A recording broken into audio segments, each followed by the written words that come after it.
Good morning students, NRP school के online क्लासों में आपका फिर से स्वागत है। 7th क्लास के स्टूडेंट्स, आपका चैप्टर नंबर फर्स्ट 1000 वर्षों के दौरान हुए परिवर्तनों की पड़ताल के विषय में पढ़ रहे थे। इसके लेक्चर 3 हो चुके थे। आज अपन लेक्चर 4 पढ़ेंगे। इस चैप्टर में आपने लास्ट में पढ़ा था पर्यावास के विषय में और थोड़ा सा उससे पहले का और बाद के कुछ साम्राज्यों के विषय में पढ़ने की कोशिश की थी हमने। आज का आपका टॉपिक है, इसमें हम पढ़ रहे हैं मुगल साम्राज्य के पतन में उसके कारणों के बारे में। देखें आप लोग,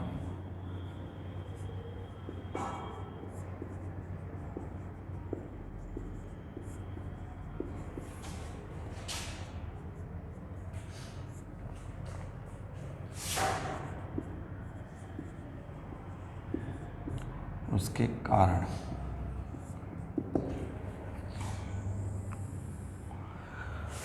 मुगल साम्राज्य की हम बात करते हैं। क्लास 6 के अंदर आप थोड़ा बहुत पढ़ के आए थे इसके बारे में, और 7th क्लास में भी हम पढ़ लेंगे और किन्हीं चैप्टरों के अंतर्गत।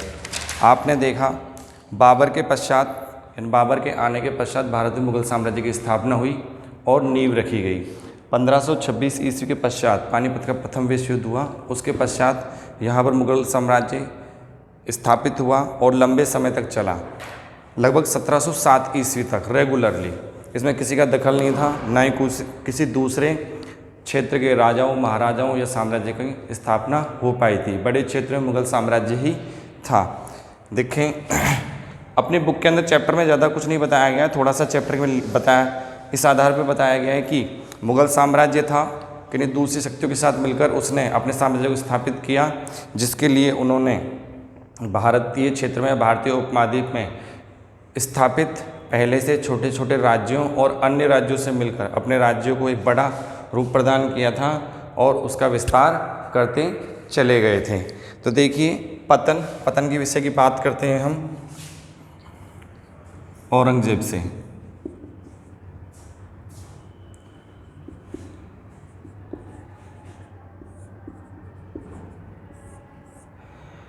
औरंगजेब ने अपनी नीतियों के आधार पर कुछ इस प्रकार की कठोर नीतियां स्थापित कर दी थी। जो पहले थी, अकबर ने एक नीति थी हिंदू धर्म से संबंधित जजिया कर की, जो उसने बंद कर दी थी।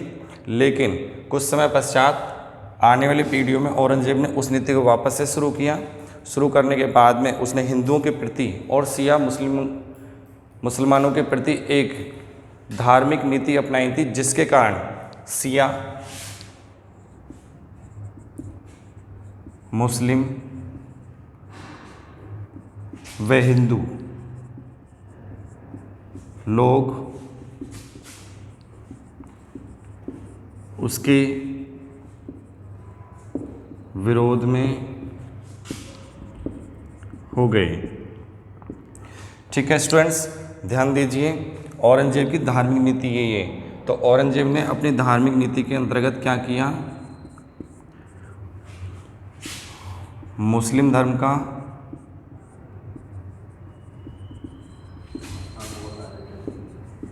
प्रचार व प्रसार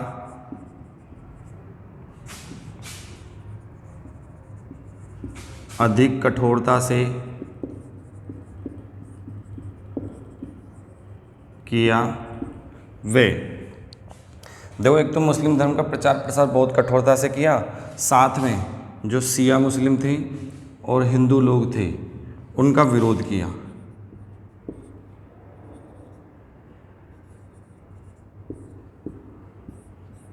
तब इन लोगों का विरोध किया गया तो हिंदू व शिया लोग, हिंदू व शिया मुस्लिम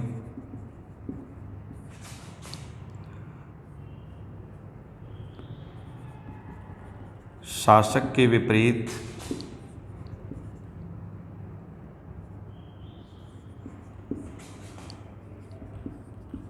हो गए तथा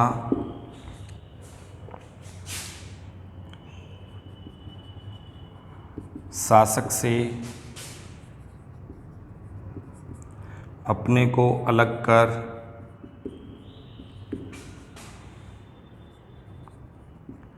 रहना चाहते थे।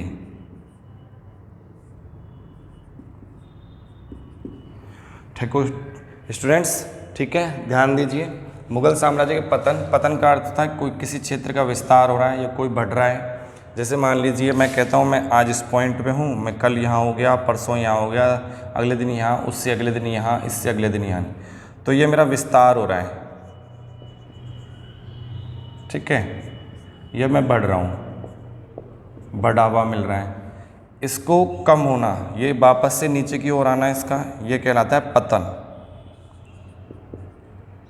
ठीक है, मैंने उदाहरण के लिए समझाया। तो किसी क्षेत्र के साम्राज्य के अंदर राजा इत्यादि अपने क्षेत्र विस्तार करते रहते थे, अपनी शक्ति को और अधिक बढ़ाते रहते थे, शक्ति के बल पे दूसरे साम्राज्य को अपने अधीन करते रहते थे। इन क्षेत्रों के जब इनकी शक्ति प्रबल होती थी, बहुत अधिक बढ़ जाती थी, आगे बढ़ती रहती थी, दूसरा उनके सामने कोई टिक नहीं सकता था। उस स्थिति के विपरीत जब उनकी शक्ति कमज़ोर होती गई, साम्राज्य छोटा होता गया, तो इसको कहा गया है पतन। ठीक है, पतन के कुछ कारण रहे होंगे जिन कारणों से इसका पतन होना शुरू हो गया था। तो देखिए, औरंगजेब से बात करते हैं। औरंगजेब की एक धार्मिक नीति थी, जिसमें बताया मैंने शिया मुस्लिम और हिंदू लोग उनके विचारों में इनका विरोध किया गया औरंगजेब के द्वारा अपनी धार्मिक नीति के अनुसार। तो ये लोग इसके विपरीत हो गए विचारों के आधार पर। मुस्लिम धर्म का इन्होंने क्या किया, प्रचार प्रसार करवाया अधिक रूप से और कठोरता से भी करवाया, जिसका विरोध इन लोगों ने किया। इनके विरोध होने के, जब इनका विरोध हुआ था शिया मुस्लिम्स और हिंदू लोगों का, तो इन्होंने इसका विरोध किया औरंगजेब का। हिंदू व शिया मुस्लिम शासक के विपरीत हो गए तथा शासक से अपने को अलग कर रहना चाहते थे। तो ये हो गई धार्मिक नीति। अब देखिए, इसके लिए हम साम्राज्य के पतन में, मुगल साम्राज्य के पतन में दूसरा कारण पढ़ते हैं।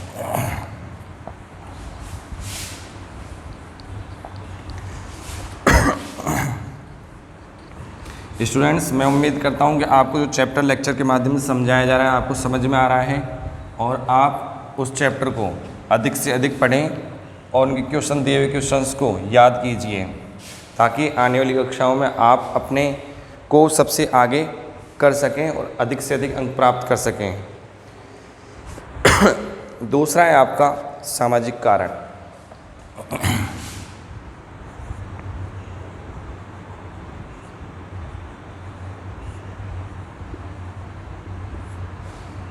थर्ड भी बता देता हूँ मैं आपको, फिर एक साथ समझा देंगे। आर्थिक कारण।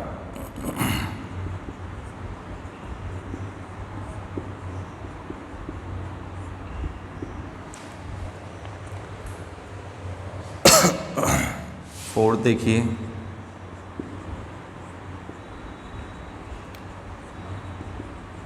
गैर मुस्लिम विरोधी नीति। देखिए, फर्स्ट कारण हो गया धार्मिक कारण, सेकंड है सामाजिक कारण। सामाजिक कारण के अंतर्गत हम ये लेते हैं, जिस क्षेत्र में इनका अधिकार था उत्तर भारत के अंदर, उस क्षेत्र के अंदर यहाँ के स्थायी रूप से रहने वाली जातियाँ, धर्म के लोग, पंथों के लोग निवास कर रहे थे। ये आए, इन्होंने अपने संस्कृति को अपने साथ लेके आए, उस संस्कृति के अनुरूप इन्होंने यहाँ पे अपने धर्म का प्रचार प्रसार किया और लोगों को अधिक से अधिक बढ़ावा दिया।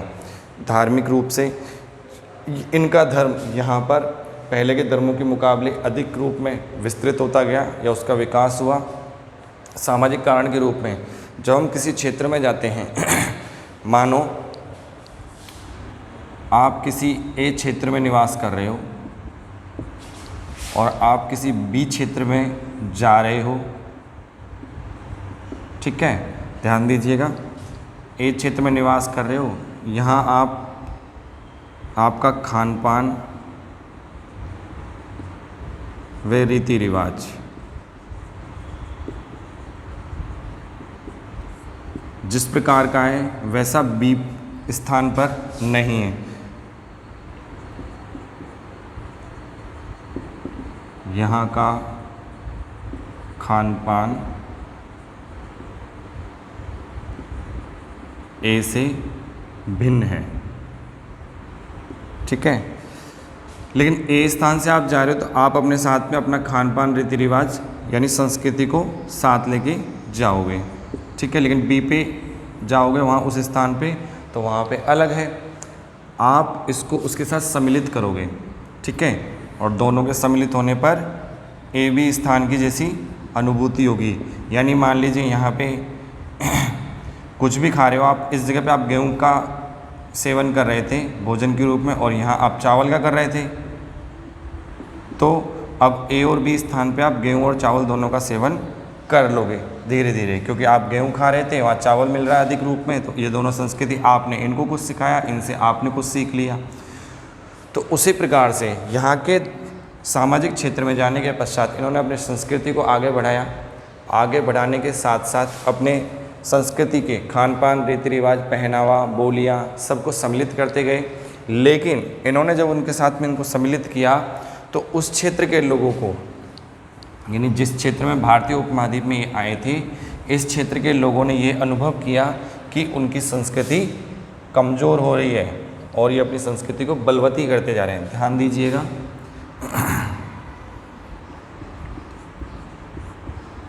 भारतीय समाजों में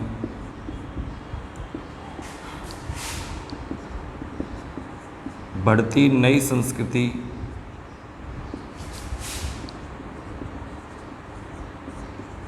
व उसके अंगों से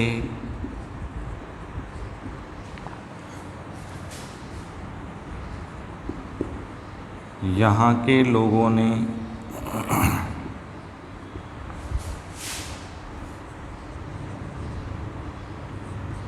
अपने पंथ, धर्म व रीतियों का नुकसान होना समझा और वे सामाजिक रूप में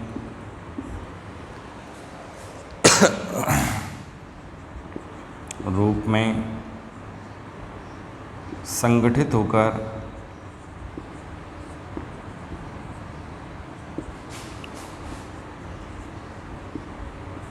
मुगल साम्राज्य का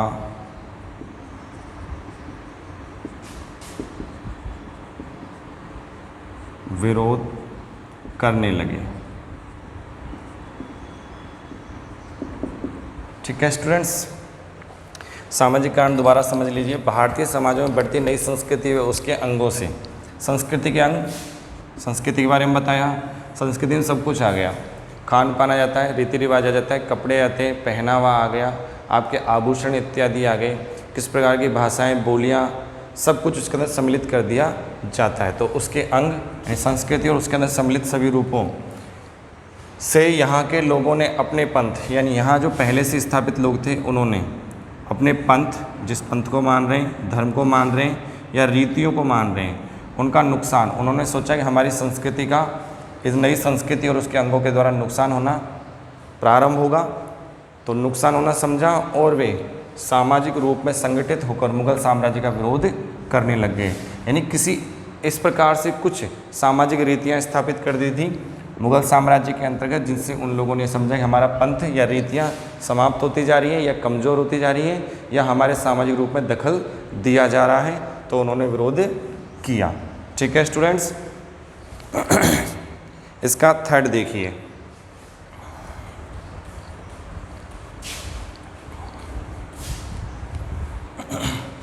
थर्ड है इसका आर्थिक।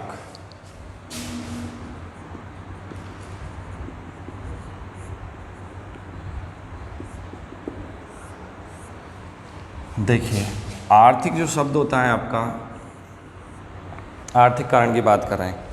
आर्थिक शब्द जो होता है इसको एक किसी व्यक्ति विशेष, समाज, समूह विशेष के उसके पास कितनी पूंजी है, वो कितना समर्थ है, कितने साधनों का उपभोग करता है, कितने साधन उसके पास हैं, वो कितने और उपभोग कर सकता है, इस स्थिति को दर्शाता है आर्थिक रूप में। ठीक है, आई समझ में। तो आर्थिक यानी कोई भी संस्कृति या किसी क्षेत्र में निवास करने वाले लोगों के पास बहुत सारा पैसा है, बहुत धनी है, सब प्रकार की सामग्रियाँ, नई नई चीज़ों का उपभोग करते हैं, तो वो आर्थिक रूप में संपन्न हो गए। ठीक है, उसके विपरीत जिनके पास इनकी कमी है वो आर्थिक रूप में विपन्न या कमज़ोर हो गए, गरीब हो गए। अब समझ में आ रहा है?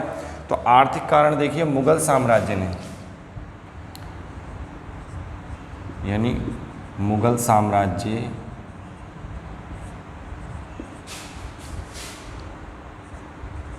की नीतियों से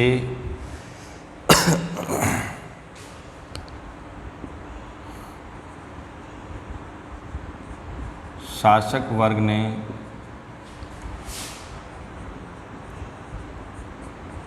अपने द्वारा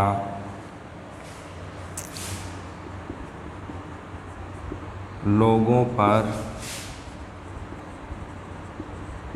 अधिक कर लगा दिए,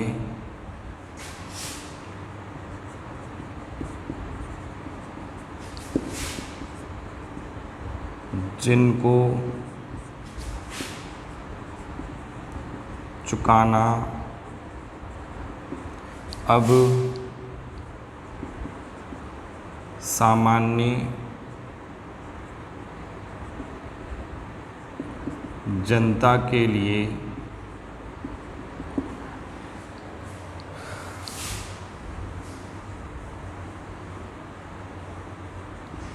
अधिक कठिन होता जा रहा था।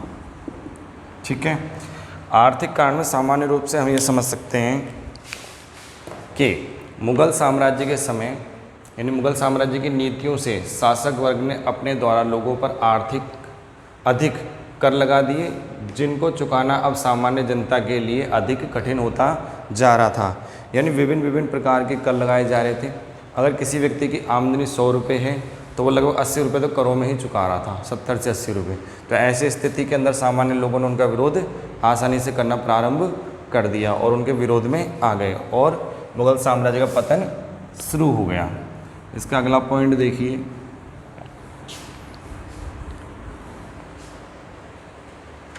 नेक्स्ट पॉइंट है आपका 4th, गैर मुस्लिम विरोधी नीति।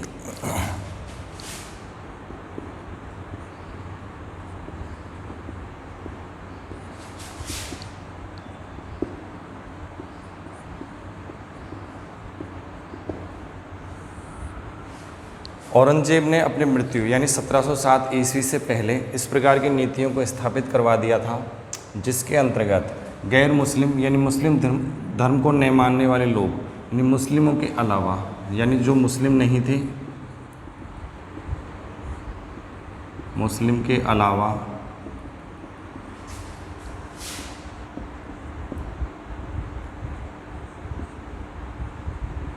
दूसरे धर्मों को मानने वाले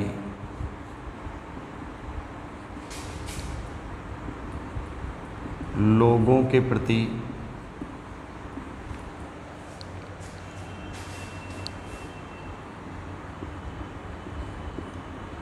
अपनी नीति तैयार की, जिसके फलस्वरूप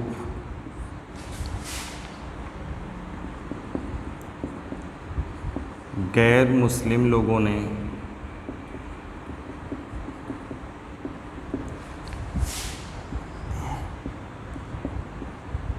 मुगल साम्राज्य का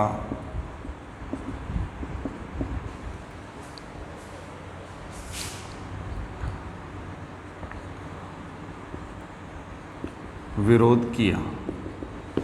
समझिए स्टूडेंट्स,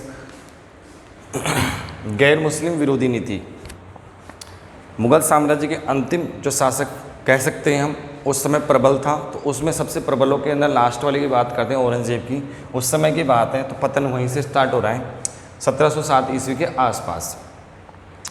गैर मुस्लिम विरोधी नीति यानी मुस्लिम धर्म को मानने वालों के अलावा जो भी लोग थे के अलावा दूसरे धर्मों को मानने वाले लोगों के प्रति अपनी नीति तैयार की मुगल साम्राज्य ने। ठीक है, जिसके फलस्वरूप गैर मुस्लिम लोगों ने यानी मुस्लिमों के अलावा दूसरे लोगों ने मुगल साम्राज्य का विरोध किया। ठीक है स्टूडेंट्स, ये आपका टॉपिक पूरा होता है मुगल साम्राज्य के पतन और उसके कारण।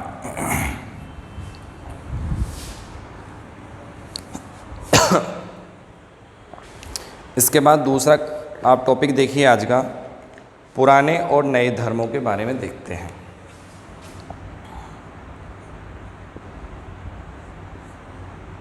पुराने और नए धर्म देखें। जब हम इनकी बात करते हैं पुराने और नए धर्मों की, जिन 1000 वर्षों की हम बात कर रहे हैं, जिन 1000 वर्षों की हम बात कर रहे हैं, यानी कि 700 ईस्वी से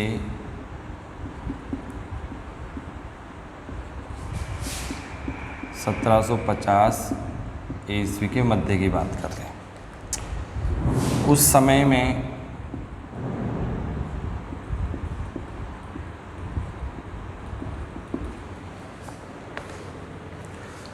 धार्मिक क्षेत्र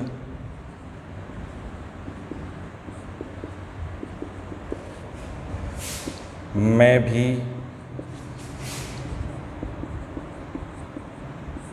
भारतीय उपमहाद्वीप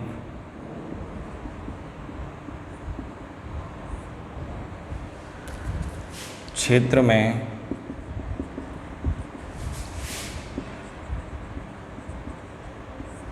परिवर्तन देखने को मिले। जब व्यक्ति के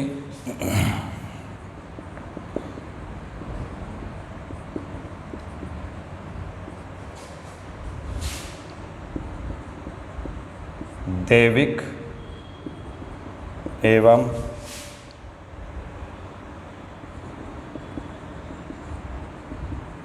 सामाजिक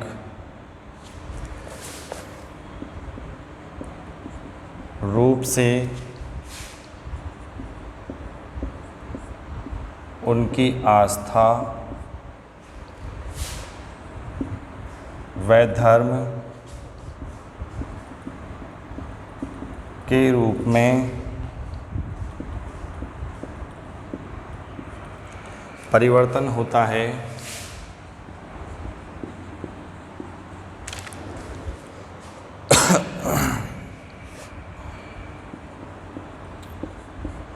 उससे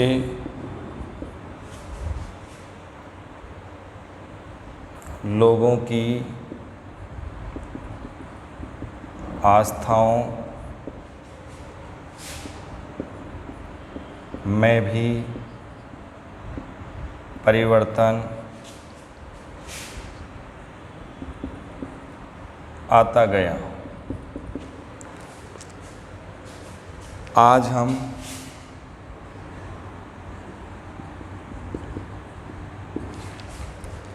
हिंदू धर्म की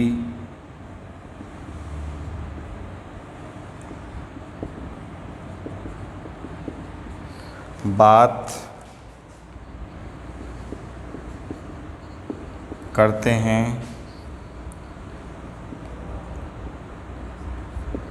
उसमें भी प्राय बहुत परिवर्तन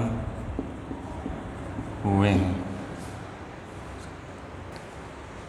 स्टूडेंट देखिए, नया टॉपिक है आपका पुराने और नए धर्मों के विषय में। इसको देखें। जिन 1000 वर्षों की हम बात कर रहे हैं, 700 ईस्वी से लेकर 1750 ईस्वी के मध्य की, उस समय में धार्मिक क्षेत्र में भी भारतीय उपमहाद्वीप में या क्षेत्र में परिवर्तन देखने को मिले या मिलते हैं। जब व्यक्ति के दैविक एवं सामाजिक, जिन देवी देवताओं को वो मानते हैं, जिस क्षेत्र में वो निवास करते हैं, उनके जो रीति होते हैं, रिवाज होते हैं, उनके अंदर रूप से उनकी आस्था व धर्म के रूप में परिवर्तन होता है। उससे लोगों की आस्थाओं में भी परिवर्तन देखने को मिलता है। आज हम हिंदू धर्म की बात करते हैं, उसमें भी प्राय बहुत परिवर्तन हुए थे, दिखाई दिए थे। स्टूडेंट्स, आज के लिए लेक्चर नंबर 4 में इतना ही। इसके होमवर्क के 2 क्वेश्चन लिख लीजिए आप लेक्चर 4 की। क्वेश्चन फर्स्ट है आपका, मुगल साम्राज्य के पतन के कारण। आपको सिर्फ टॉपिकों के नाम लिखने हैं जो बताए थे, बिंदुओं के नाम आंसर में। दूसरा है आपका, औरंगजेब की मृत्यु कब हुई थी।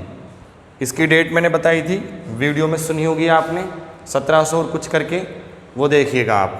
ठीक है स्टूडेंट्स, 1707 थी, ध्यान दीजिएगा। ठीक है, तो ये दोनों क्वेश्चन आपको करने हैं आज। बाकी का मैं आपसे यही कहूँगा कि आने वाले समय के अंदर आप लोग जो भी लेक्चर मिलते हैं आपको, लेक्चर 4, 5, 6 जो भी है फाइनल लेक्चर, उसमें आप पढ़ाई के प्रति सजग हो जाएं और अधिक से अधिक पढ़ाई करते रहें। आपका धन्यवाद।